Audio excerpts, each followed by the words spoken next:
I think the nomination process has gone on smoothly. There were no incidents, and I think going forward, our focus now is to go out, start our campaign, and engage the people, win over their hearts and minds, share with them our programs, our policies, and how our programs, policies, and plans will benefit them, so that we can secure a strong mandate, secure their support. We can work together to secure our future together. Now, what are the main concerns that you think residents in Chua Chu Kang have? Their concerns are different for different groups of people. Some of them are concerned about having more space for them to interact, to socialize. They want to strengthen their family and community bonding. And for that, we have new programs to create more space for that purpose. And some of them would be concerned about their estate upgrading, their facilities. They ask for more facilities, especially recreational facilities, and we will also be building more facilities for them. So some of them are worried about cost of living, and for those that are especially in low income, we have various programs that put in place to reach out to them and help them. Now, is housing also a problem in this area? Some of the residents were concerned about housing too. Some have asked for rental flats, and these issues are all being addressed. Thank you. What edge do you think PAP has over NSP in this particular ward?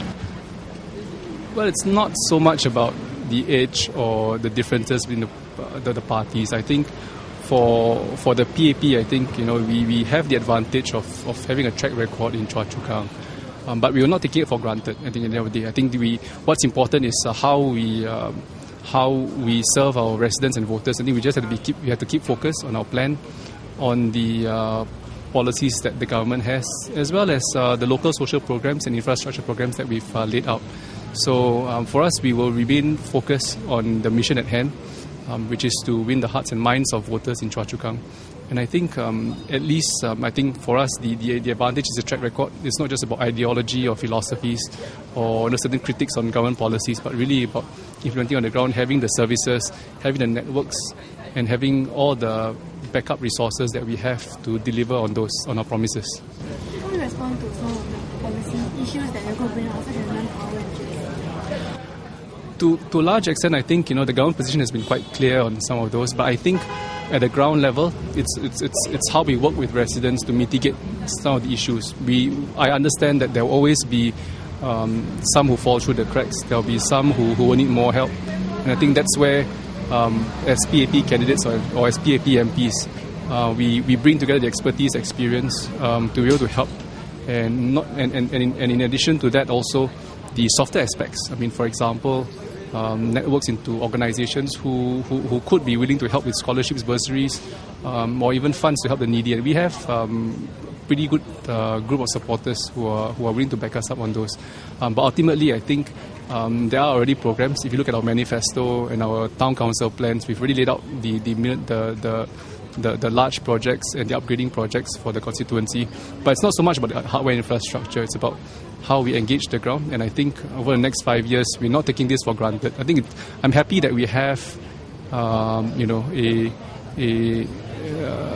challenge this time around, and I'm not going to take, and I don't think we take them lightly, right? And I think the good thing is that residents have a choice, and I think it's and I hope that residents will vote wisely and consider the propositions on both sides, and more importantly, which party and which team can deliver on them. Now, so far the opposition seems to be campaigning on national issues, and the PAP party has been campaigning from the ground up.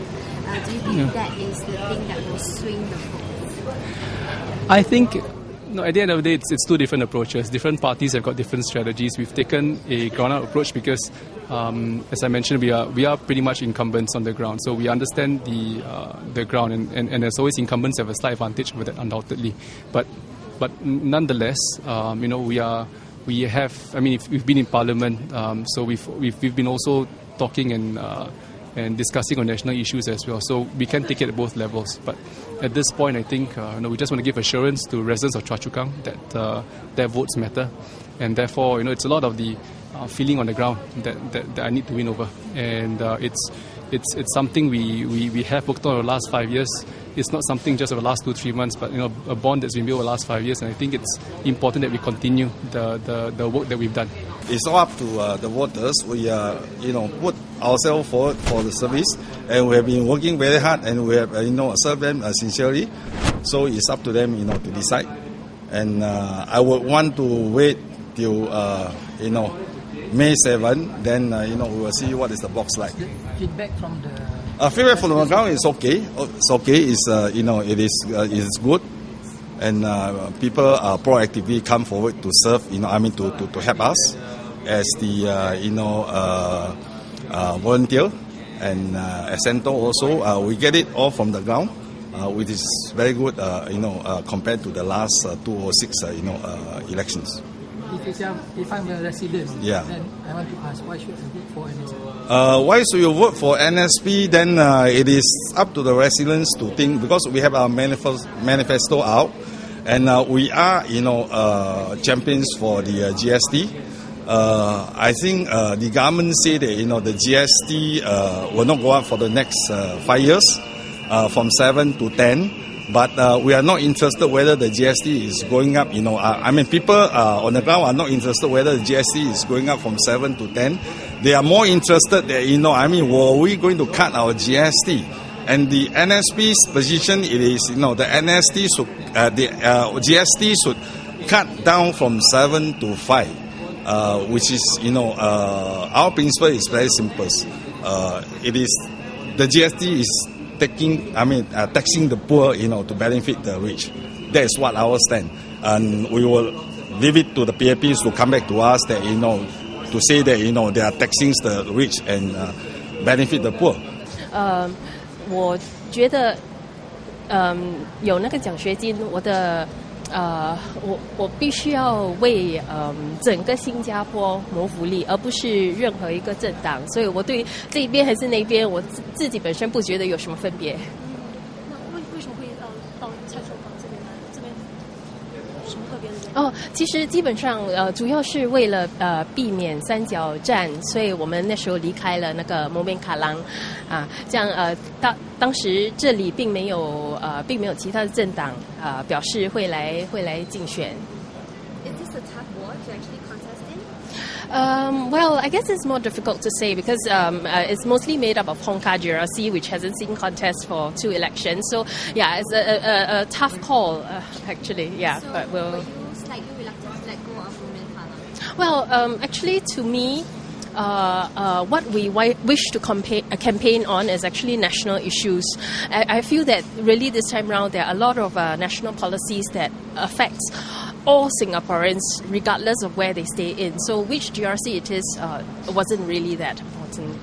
Now, your party has been talking a lot about national issues. Yes. So why should Chua Chu Kang residents actually vote you in? Well, I believe that these issues affect them personally as well.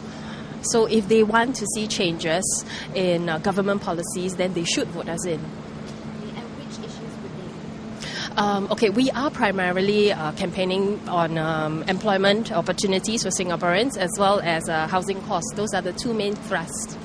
And when you guys have gone around on the ground so far, what concerns do you think Chua Chu Kang residents mainly have? The biggest one is usually cost of living.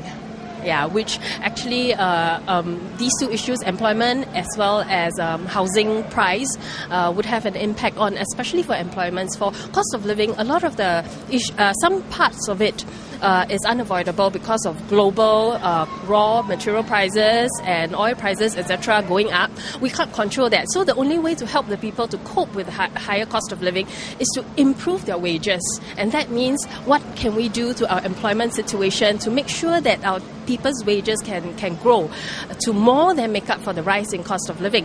Now, one of the key factors affecting local wages is actually the employment of foreign workers, which Mr. Gunn in a recent newspaper article has actually said that economic growth is actually more of an impact on wages as compared to the supply of foreign workers. But we have done a study, and our study shows it to be otherwise. We will be releasing a written response to the media very soon.